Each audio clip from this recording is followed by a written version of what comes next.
Hello नमस्ते साथीहरू, स्वागत छ तपाईँलाई मेरो युट्युब च्यानलमा। आज म धेरै दिन पछाडि भिडियो बनाएर लिएर आउनु लागेको छु। धेरै दिन त होइन, धेरै महिनै भयो क्या। पुसमाडा आसी बनाएकै छैन। आज यसो बनाउँ त नि पुसमातिर जाने बेला भनेर बनाउनु लागेको। त्यही आज यसो सदरमुकामतिर घुम्न जान पर्यो। 1 महिना भइसक्यो, कस्तो भएछ सदरमुकाम नि बिर्सियो। आज चाहिँ तपाईँलाई अर्को बाटो गरेर देखाउँछु। म सधैँ मन्दिरको बाटो जान्थेँ, आज म यो जिल्लातिर जान्छु। बच्चा हुने बेला हिँडेको बाटो हो यो चाहिँ। अरू भन्दा यो चैत्य बागलुङको याद आउँछ यो बाटो हिँडेर। त्यही बाटो देखाउँछु तपाईँहरूलाई। यहाँबाट टक्क अरूमा जान्छु, देखिन्छ होला।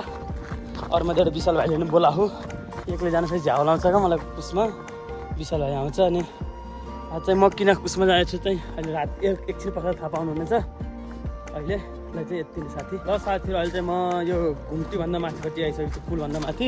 सधैँ म त्यो बाटो जान्थेँ क्या, त्यहाँ मन्दिर देख्नु पनि हो, त्यो मन्दिरको बाटो जान्थेँ। आज फेरि चाहिँ गइनँ। यताबाट रातो माटो छ, चिप्लिन्छ। यताबाट फेरि यस्तो छ क्या बाटो त, फेरि यहाँ हिँडिसक्नु छ र 1 मिस गेम फिनिस है के भन्छ नि हो, त्यस्तै छ क्या बाटो नि फेरि भन त। तर नि म यही बाटो हिँडेँ आज चाहिँ। धेरैमा हिँडेँ म यो बाटो।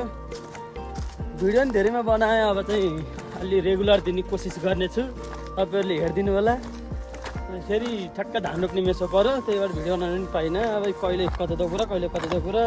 अब खेतमा मोबाइल लिएर गए पनि अब त्यत्रो दुनो भैँसी बेचेर किनेको मोबाइल खाट्टा पानी खस्यो भने नि फेरि अब घरकाले मार्छन्।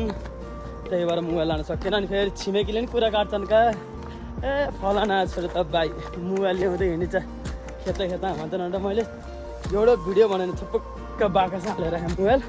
आज चाहिँ कुसमा जाने बेला यसो बनाउन पऱ्यो त नि।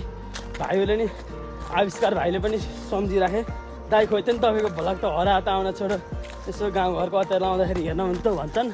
त्यही भएर भाइको उसको लागि बनाउनु पऱ्यो भने यसो बनाउनु लागेको। तपाईँहरूको लागि नि हो, फेरि हेरिदिनु होला, सपोर्ट गर्नु होला। बिस्तारै बिस्तारै आउँछ क्या। अब बल्ल उस खेत लाएर सक्यो। अब यस्तो छ क्या बाटो। फेरि अब काममा जाने होला, भोलि पर्सिबाट काममा जान्छु होला। अनि त्यहाँबाट त फेरि दाइको भलक त फेरि खत्रै आउँछ क्या। त्यहाँबाट त फेरि कहिले कहाँ ठुलो भिडियो बना यस्तै छ भन होइन। अहिलेलाई चाहिँ यतिमै रोक्छु। यस्तो अप्ठ्यारो बाटो यहाँबाट फ्यात्त फुत्कियो भने त फेरि कहाँ रोटाभरि भन्छ, त्यो पिज्जा रोटाभरि। साथीहरू, अहिले चाहिँ म घुम्ती आइपुगेँ। विशाल भाइ पनि आइपुगेँ। पेट नदेखेको तेरो सेक्सी पेट हेर्छन् मैले। विशाल भाइ नि आयो। विशाल भाइ म भएर जाने हो कुसमा। यसो यही र म भेटेरै कुसमा गएको, फेरि यही र म भेटेरै जाने भयो कुसमा नि। ठ्याक्क कति महिना पछि, 1 महिना भयो कि होइन नगएको। तेरो बर्थडे दिन आएको, फेरि मेरो बर्थडे आउन लाग्यो होला भयो। र साथीहरू, अहिले चाहिँ हामी कुसमा आइपुग्यो। यो जिरोबाट के अरे पुरानो चौकीबाट तल झरेर बजारतिर लगाइसकेर सक्यो। अब चाहिँ हामी एकछिनमा त्यहाँ बन्दीतिर गएर बस्छौँ होला। अनि अहिले बहिनीको स्कुल बिदा भएपछि जाने हो, बहिनीले लिएर जाने भनेर आएको। एकछिनमा देखाउँछु साथीहरू। र साथीहरू, अहिले चाहिँ हामी बन्जीको डिलमा आएर हावा खान बसेको। बहिनीको चाहिँ 1 बजीसम्म छुट्टी नहुने भएर बहिनीको छुट्टी हुँदै रहेछ। अनि हामी चाहिँ विशाल भाइ र म बन्जीमा आएर बसेको हौ। उहाँ छ बन्जी चाहिँ भर्खरै फराइल त एउटा मान्छे खिच्न पर्ने रहेछ, खिच्न कहाँ अरू फराइल पनि के खिच्ने, आफू त फराइल डर लाउँछ, अरू फराइल पनि खिच्दैन कहाँ। फेरि एकछिनमा देखाउनु छ साथीहरू, बन्जी हेर्दै गर्नुहोस्। ल फाइनली गाइज नमुना बहिनी भेटिन्। यिनी स्कुलमा हराएकी थिइन्, आज चाहिँ भेटेर लिएर आइयो। एकछिन यहाँ बजार सामान किनेर अनि फेरि नमुना बहिनीलाई घर लिएर जाने आज। यिनलाई माउन आइछन् घर, त्यही भएर फकै लानु लागेको गाइज। यिनलाई मैले यत्तिकै फसाइछु, त्यही भएर खाजा खुवाउन लिएर आइछु मैले। झक्का छुट्यो भने फकै लगेर उसले दिने। साथीहरू, अहिले चाहिँ हामी घर आइपुग्यो। यो बहिनीहरूले चाहिँ यस्तो स्पेसल कटिङ हुँदैछ, बहिनीहरूको रमाइलो छ।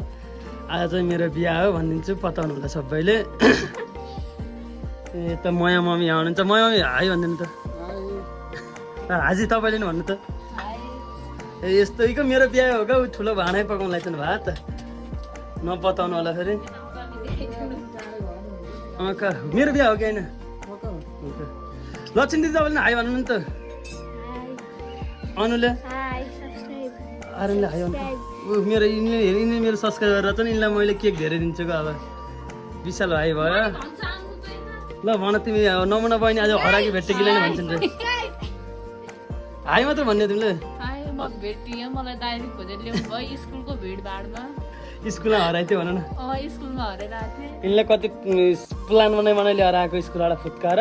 हाम्रो घरको यो राजा फेरि यो कुना भन्ने यो यसको फेरि छुट्टै छ स्वाइक कुना बसेर लुकी लुकी फिरेर खेल्छ यो त झन् भाइरल हुन्थ्यो मेरो फेभरेट हुन्छ हाम्रो बा यस्तरी मोबाइल हेरेर बस्नुहुन्छ क्या खुर्कुटाएर नातिहरूसित कुरा गर्ने होइन के हेरेर बस्नुहुन्छ बा तपाईँले फिलिङ हेर्ने यस्तो हाम्रो बा त 80 वर्षको भने यस्तो स्क्रिन टच मोबाइल खेलाउनुहुन्छ हेरेर बस्नुहुन्छ अब एकछिनमा तपाईँहरूले फेरि देखाउने छु यहाँको रमाइलो माहौल साथी यो गाह्रो छ यी खाना पकाउन लागेको छ मलाई त नामको मात्रै बर्थडे भयो यस्तै भात पकाउ तरकारी पकाउ भन्छन् यी हाम्रो बहिनीले फकाफकाइले कि बहिनीलाई नि गाह्रो छ यस्तो कामहरू आएको छन् र हाम्रो अर्जुनलाई नि बल्ल आयो र हाम्रो ज्वाइँ साहब हुनुहुन्छ आन्टी भित्र मिक्सर राखेको पिस्दैछन् छिटो छिटो मोला बहिनी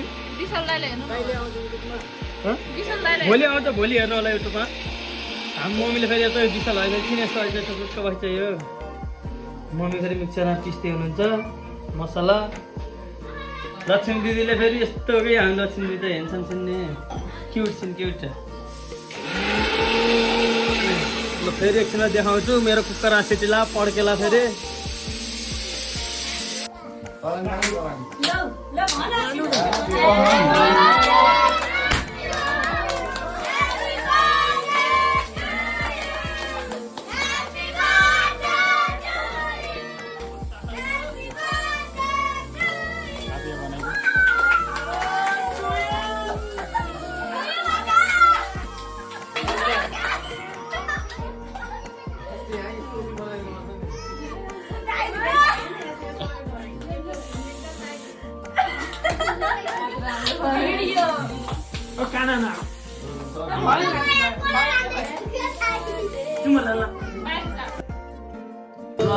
सबै ताली बजाइदिनु होला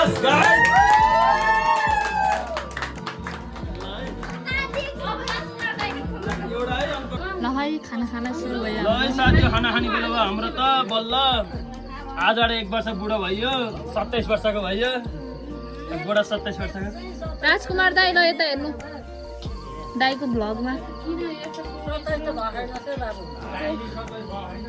मम्मी ल यता हेर्नु भान्से गाइजहरू हाम्रो के पाकेको छ हेर्नुहोस्